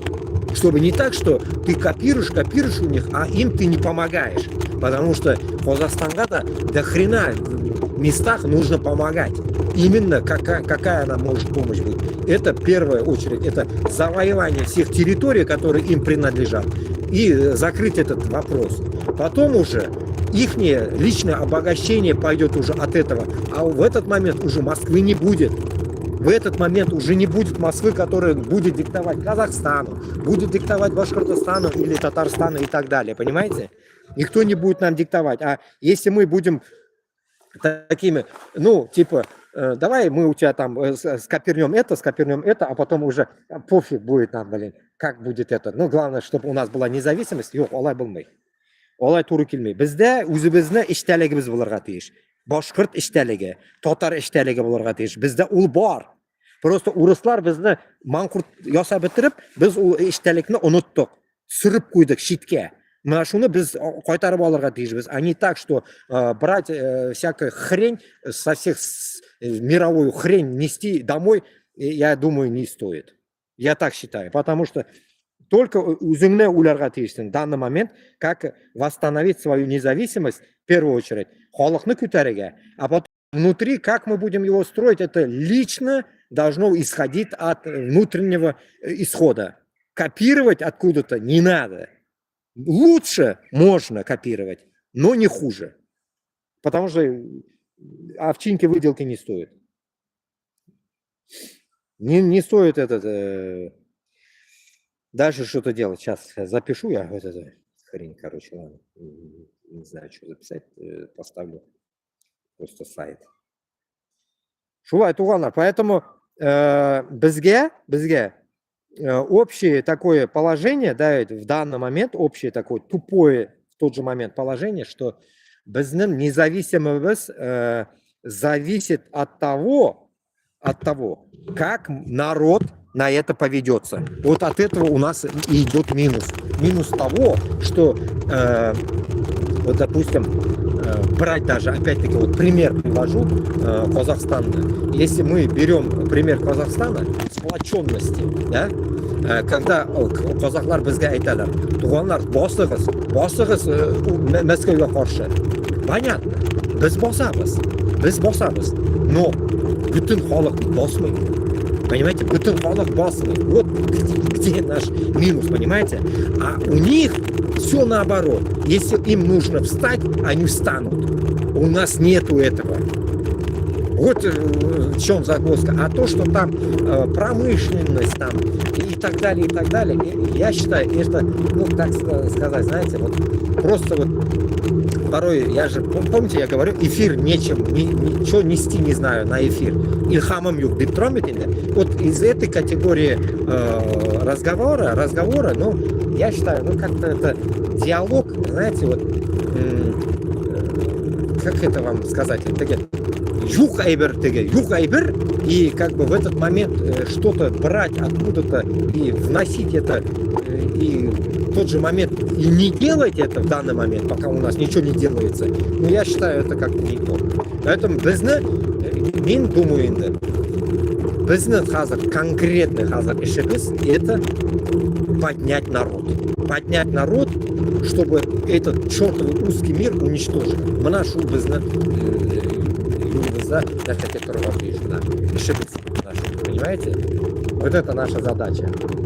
Нам это наш сейтям было вообще огромные какие-то штуковины, короче. Вот здесь вот у них какой-то вот завод. Сейчас покажу. Видите, вот, что за хрень это? Тут странный завод у них. Вот так вот. О, здесь вот рыбак. Вот, рыбак здесь. О, здесь две удочки у него. Этот сачок стоит, рыбалка. Рыбу ловит чувак. А и там эта машина стоит. Рыбалка. Что, звоночек, что ли? Вообще.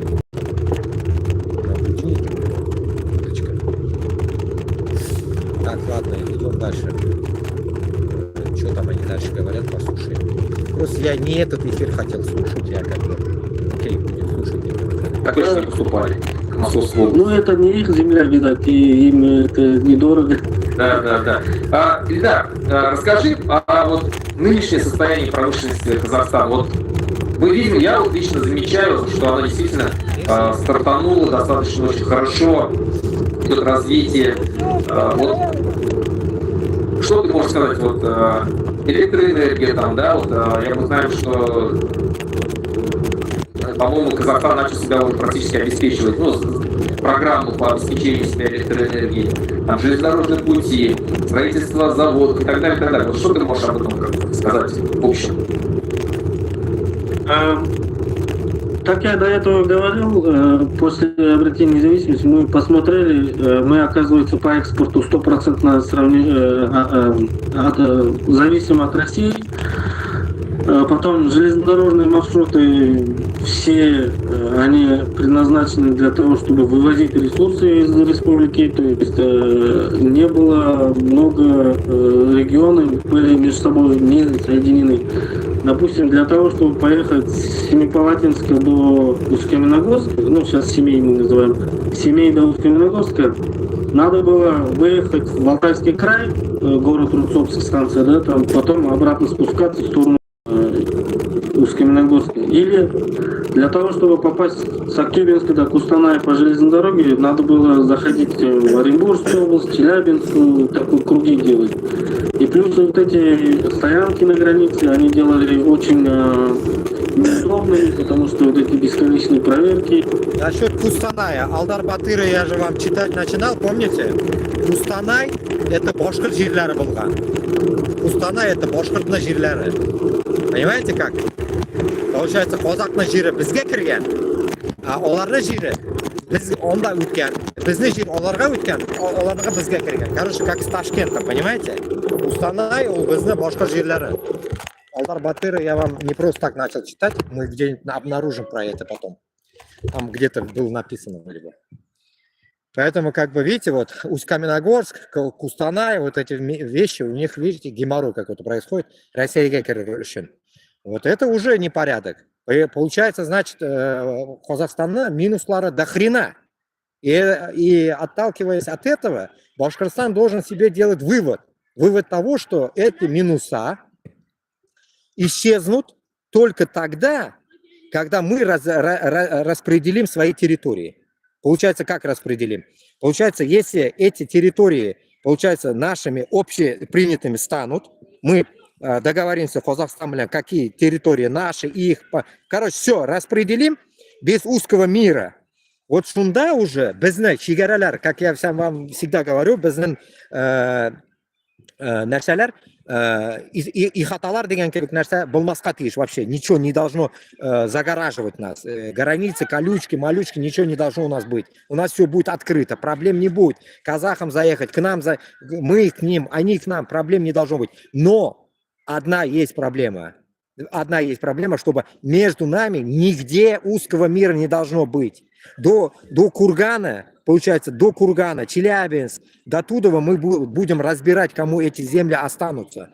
Или Казахстан, делимся, или бізге қолауыл. Или делимся, или бізге қола. Вот эти места нужно будет точно уточнять. Но онда бір қойдада ұрыстар болмасқа тиіш. Понимаете, вот мына шу нәрселерні сөйлерге тиіш Габбасов. Но ол оны сөйлемей. Мен оңнамын нәрсеге ол оны сөйлемей. Куркам ол теманы затевать итерге. Или он думает, что, если я эту тему задвину, русские наедут на него. Я не могу понять его. Поэтому я говорю же, с многими моментами я с ними как бы не согласен. Ну, а вон добавила футбольный поле, оказывается, тут есть. Поэтому, тугалар, с каждый вот этот момент, который обсуждается насчет территории, первая задача безнеки была, или какая-то часть казахныкы, или безнеки. Все, вот. Урыс болмасқа тиіш. Мына шу задачаны я не помню еще. Эти реакторы уже были выведены из эксплуатации, потому что они уже отработали свою. Потом уже переведены на газ. Потом южная часть Казахстана у нас, Шымкент, Тараз, Алматы, Кызылорда, они зависели от, по-моему, САТЭК назывался тогда, Центральноазиатский топливный комплекс. Они были соединены с Узбекистаном, с Кыргызстаном. Потом сейчас, секунду. Вот это все тоже создавали трудности, особенно Алматы, потому что город растет, электроэнергия, потребление растет. Потом Кыргызстан я не обвиняю, но они тоже сами были в тяжелой ситуации, не инфраструктуры максимум нужно работать. И поэтому все закольцовать. Северные области у нас были соединены с Южным Уралом и Западным Сибирью. То есть там тоже, скажем так, повернули эти линии. То есть они...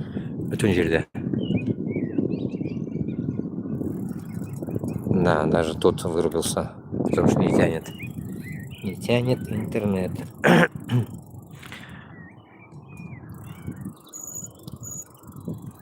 Вот у них тоже вроде вот большие электрические эти идут. Всякое электричество. Ну, нам да ферма. На каждом шагу ферма здесь. Фермеры на каждом шагу. Короче, надо мне на ту сторону вылазить уже. Не знаю, не тянет, короче. Интернет вырубился,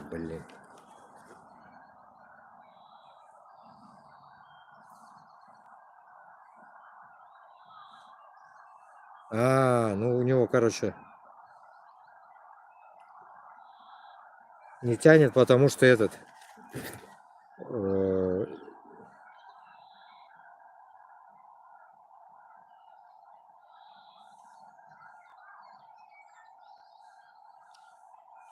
Wi-Fi не тянет, потому что батарейка ульді. Телефонда.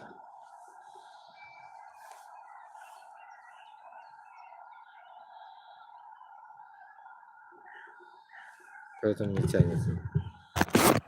Не будет раздавать он, короче. 10%, потому что осталось. Странно. Придется так уж. У меня есть, конечно, но батарейка зарядить, но это невозможно сейчас. Он не встанет в этот чехол потом. Ну, я так поедем. Или на этот ТикТок переключиться. Шундехаль. Ну, бұл огромный тема енді туғанлар. Бұл огромный тема. Мына айтам, илемеген соқмаған. Мына сеңе бір штан пока юг, независимый Башкортостан и Татарстанда, это даже порой иногда думаю, обсуждать смысла нет. От кого-то там копировать что-то. Поэтому бізге бірінші халықны көтеруге керек мына нәрсе болса да. Мына көрдіңіз, биік ызба құрмилар бұлар 2 этаж ғана құрғанлар мына су қырында.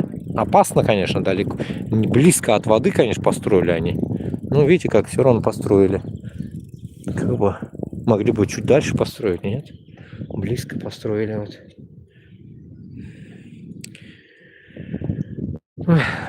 Шулай.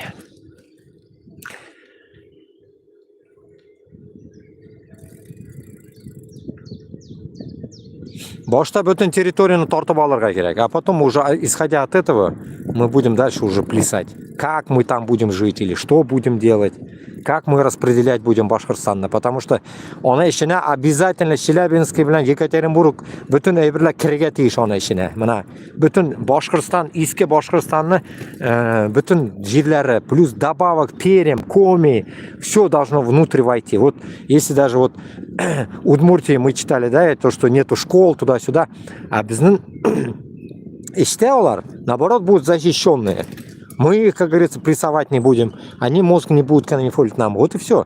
Каждый у себя будет жить, и все. Вот как здесь, вот. Как здесь, вот живут же они, как каждый сам по себе, вот и все. У каждого свое, как говорится, будет государство. Проблем нет, все равно они всю жизнь, 500 лет жили внутри узкого мира. А если то, что там мы возле них будем жить, проблем не будет. Мы для них проблем не создадим. Удмуртам и камикам, этим камичкам, перемачей вообще нету. И вот Пермь кішісі вообще юг. Ол юг нәрсе ол. Пермь юг нәрсе ол. Оренбургта юг нәрсе ол. Челябіде ол юг нәрсе кей. Ол бүтінісіні өзінің милләті біз. Біз милләт. Пермьда да біздің милләт. Татар башқұртлар болған Пермьда. Так что я считаю, что это все канифоль мира, которые думают, что они как бы тем самым раздербанив все территории, понастроив всякие какие-то там вот эти какие-то, как они назывались, вот эти помните, я в Алдар-Батыре читал. Слобода, вот всякие Слобода, Милошевичи, блин, всякие понастроили. Ну, мы так вроде, что-то продается, что ли, это? Или в аренду дают. Такие ишакляр, которые ставят строить стены большие, эти высотки.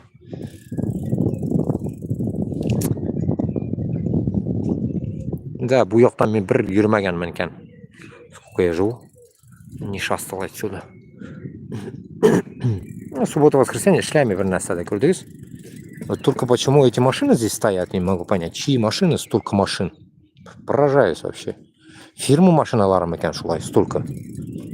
Удивительно. Просто так машины стоят. Или какой-то цех бар екен ночной. Да. Да, что-то вон оттуда, что ли, пройду я. Где я пройду? Я команда, что-то не вижу мост, который туда меня пропустит. Что-то не вижу мост на ту сторону. Угу. Отдыхали. Вниз, что ли, сейчас поедем?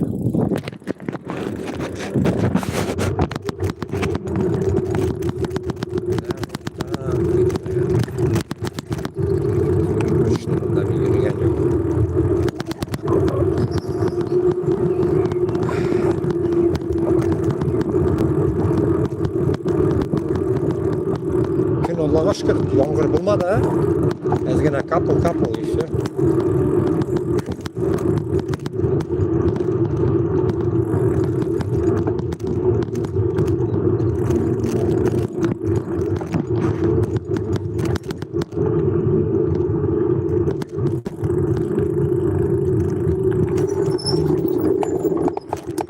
Это тоже спуск какой-то странный. Нәрсеке бетон ішленген тұтып тұрайын деп мына суны Что вот так вот.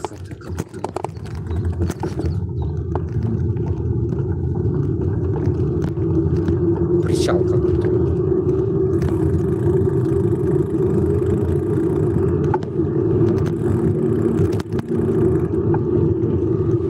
Да, көрдіңіз юл, да, мында даже вот кетіп барасың, вот, оно, как вы думаете, не нужно, да? Ну, для них не жалко асфальт туда даже постелить, понимаете? Вот, просто это велодорожка для людей, пешком, вело, просто дорога вне машины, вне машины. Бізде шундай бір юл, бір қойдады. Бір ауылдан екінші ауылға ботқақта барасың. Biz aytamiz, bizga срочно ko'tarilirga kerak, xalq mana o'zi uyanib, xalq o'zi ko'tarilirga tegish. Mana men shunaygina o'ylayman. Xalq ko'tarilib aytirga tegish. Уже надоел bular yasharga. Miskin kebek. Boy davlat bo'la turib, miskin bo'lib yashau. Har bir mujikni это должно тревожить, потому что ты как ты живешь? Ауылда, башка жерде, мына как сен яшайсың вообще? Теге әллә кем әйтте дә, мен шунда киттем деген сугышларда йөрисез. Әтәк-сәтәк сугышларда. Безгә барча туры килмәгән сугышларда йөрибез. Которые не по нашим душам деген кебек, это война. Җиле чыкты. Мощный. Башка мерзнет аж. Поэтому я считаю, что видите, вот так вот, вода течет, не знаю, это электроэнергия, что ли, или что это? Видите, мына су қойдан алғам мында. Қойдан заводтан су шығайын мында. Тугалар, видите? Кішірақ су бетінде шыға. Нәрсе екен бұл? Как вы думаете, нәрседен шыға екен? Мындан шыға. Электростанция.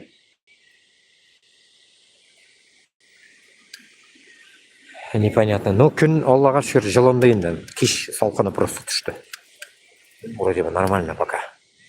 Ертеге яңғыр көрсеткен. Яңғыр болған екен тағын. Шалай. Ну, туғанлар, бізге нешік болса да бірләшірге керек енді. Мына нешік болса да бізге бірләшірге, көбәйірге керек. Видите, вот откуда эта вода течет? Странно, да? Удивительно. Она оттуда к ним заходит, а потом выходит. Нахрена она откуда выходит, заходит? Непонятно именно, короче. Видите, вот какие-то вот бочки какие-то. Электростанция, наверное, да? Что скажете, на всякий. Вот, City Protege. Anti-incident City Protege. Что за фигня это? City SOS видео, короче, снимает типа. Вот, видите, вот какие-то колбы. Две вот такие. Там еще две. На всякий. Фиг знает, короче.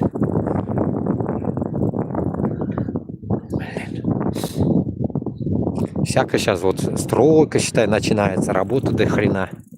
Документ yok. На, bu nerse bu gaz mekan bu. Что такое, блин? Что такое, блин? Труба, какие-то трубы. Хз, что такое? Турбины всякие. Трубы всякие. Что только нету. Местная электросеть, наверное, это.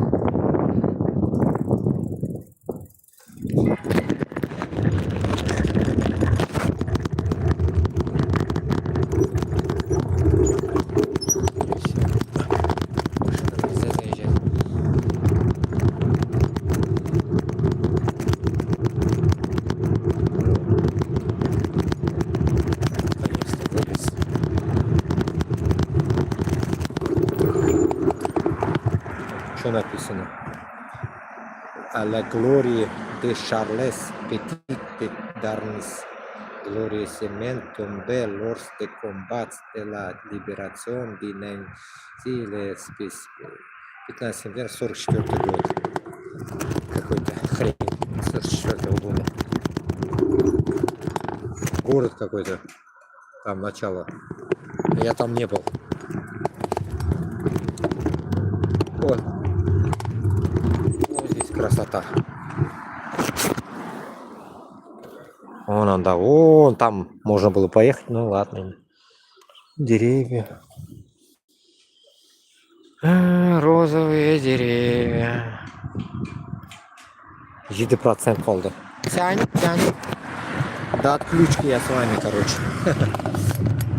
Доеду до дома. Мне еще пилить километров 6, наверное, отсюда. Так, время 6. Надо уже мне пилить, надо жестко. Жестко быстро надо пилить.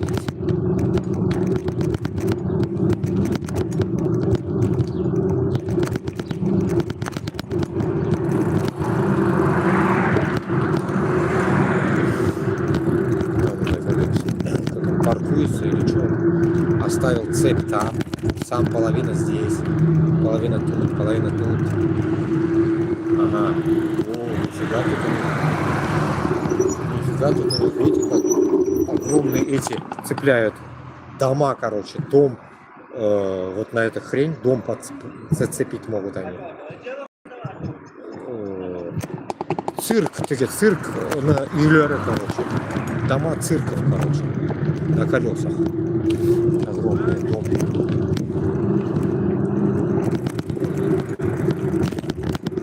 Вот мост, блин. Такое это место. Залезем сейчас в него.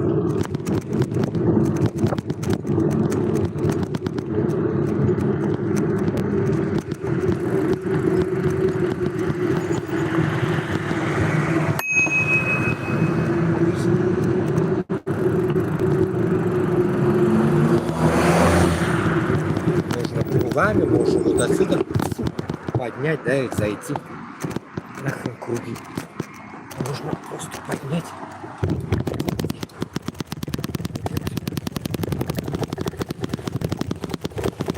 Вещание.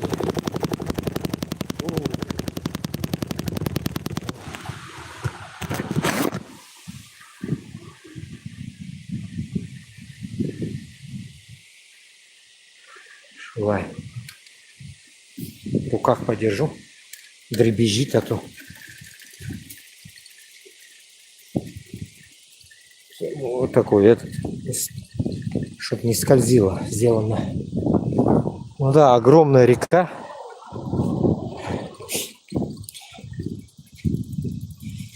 Мост, видите, какой мощный. А без да, мосты даже Башкортостана щеровитки, 100-летние мосты, которые даже не ремонтируются. А здесь, видите, как голубчики сидят. Вот.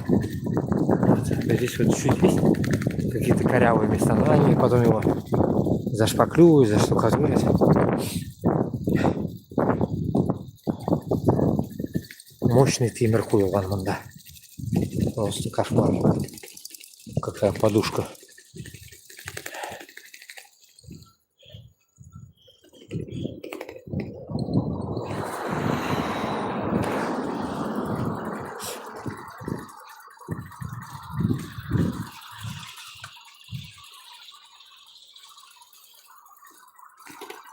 Так, меня викенда.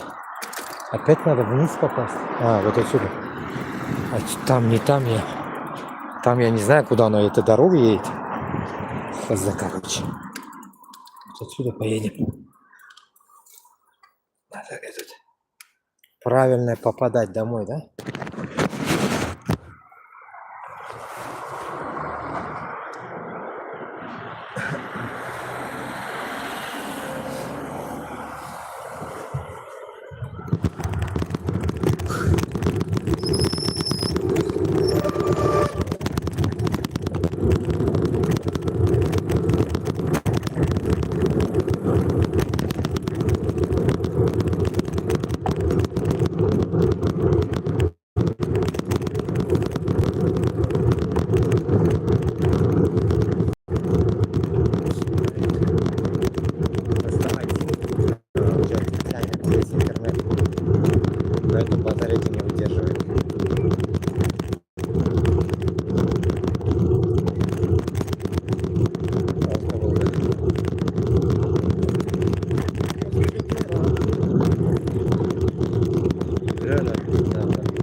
году я вам рассказывал вроде.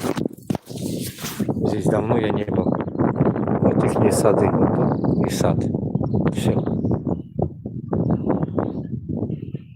Чем-то на нас похож, но в то же время не похож. Бұлар біздікілер әлі қойған ағырут әлерін суған бәрәңге кешір отыртып қойырлары. Мындай yok ондай нәрсе. Не в таких местах, мне кажется. Наверное, мы бы жили бы, наверное, вот здесь все мы, наверное, сказали бы, можно попользоваться. Видите, бардак какой. Порядок навели бы и картошку, наверное, посадили бы. Ну, считайте, здесь 2 раза можно, наверное, картошку взять. Урожай такой. Вот так вот. Да, если помните, я приезжал туда вот в то здание за хавкой, короче. Сейчас же меня перевели отсюда. Типа сказали, людей много, здесь семейные. Только и все. Башка жерге центрға жаздылар бит инде. Дыхали. Можно отсюда поехать, вот отсюда. Я давно отсюда не ездил. О, можно поснимать вам. Олма мекен был, наш садрин вишня. Так я не понял, что это такое вот это. Я его жемешин курмадом, блин, так и, блин. Сакура, не сакура. Хрень какая-то. Так, үстен қойдырғанмын, мыннан қойдырғанмын, башқа айтқан даже. Здесь вот дорога будет такая тупая. Лучше үстен қойдырғанмын мен, блин. Дорога здесь будет да, светофорная, короче, а здесь бессветофорная. Ну, имеется в виду меньше волокита, чем здесь.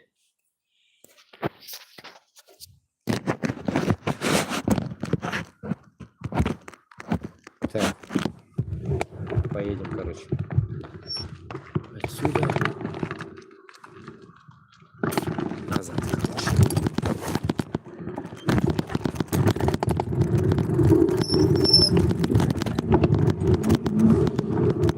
Зала де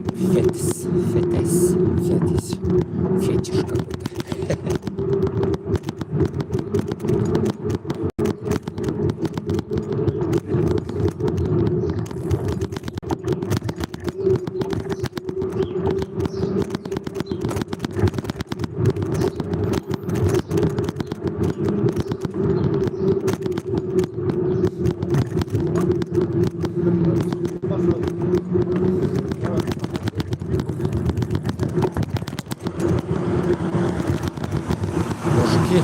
Мужики стоят, бухают возле этого какого-то магазинчика. Или магазин, или... Здесь надо будет лезть чуть-чуть. Крутить педали, да?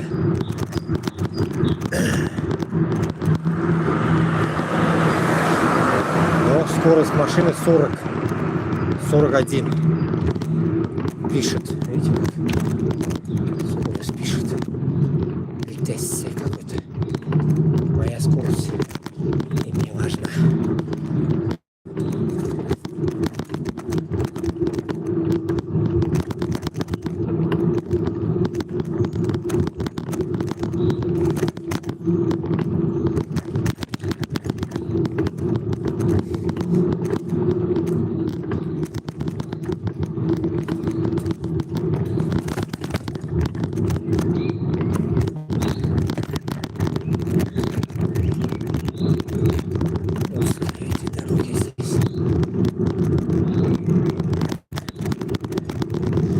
Құшылар сайры уже хава жылынған енді барып. А то құшыларына вообще дауысы шықмайды, помните? Салқын уақытта. О, тіке вообще. Тіке тауы. Ояқ қызы. Әйлендіргенде.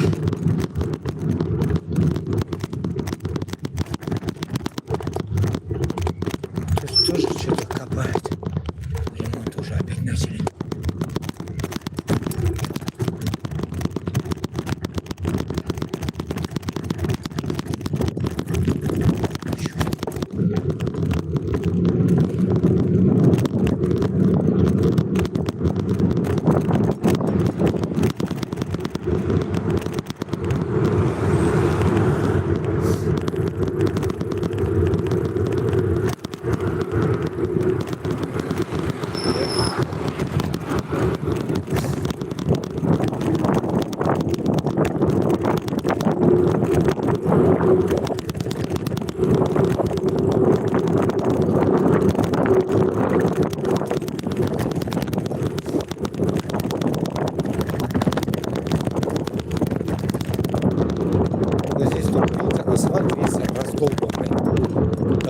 весь состоит из канализации, поэтому одни Ямалган, короче.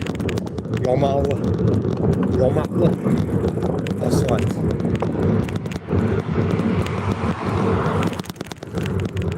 Я тоже на эту сторону сразу видел.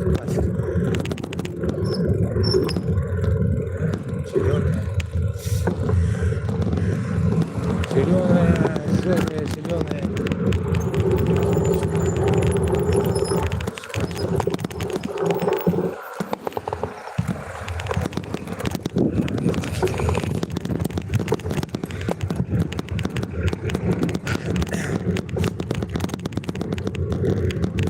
Так, oltidan 9 minut o'tadi.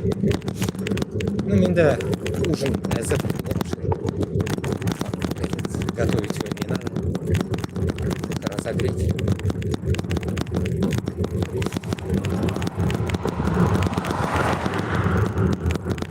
Ko'p shashkalar уже shashmayapti. Конкретно. И что интересно, bilasizmi? Bunda umr nechik o'tib ketib borar mening qirdan вообще. Элли qo'ya. Ну, я не могу ничего сделать. Приходится терпеть. Представляете? Это просто вот проживаешь свою жизнь и не понимаешь, что дальше будет. Понимаете? Вот такое состояние у меня здесь. Вообще, не знаю, как-то вот так вот. У меня такое чувство. Странное. Странное чувство. Так, сейчас я... Тут тоже этот забыл записывать.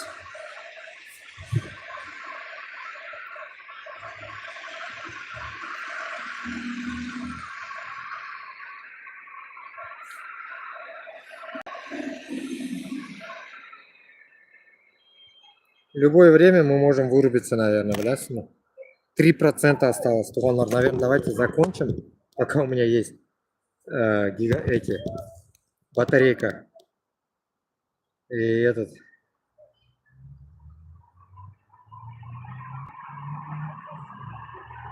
Пока есть батарейка, я давайте вырублю, наверное. Потому что сейчас я не смогу увидеть, сколько людей было. Так, и сеансов. Тогда сейчас я попробую на заряд поставить. Если я попробую поставлю на заряд, то я выйду с другого телефона, я выйду. Потому что он раздает меня интернет. С другого телефона. О, все, критический уровень. Все, Рахмат. Сейчас я выйду.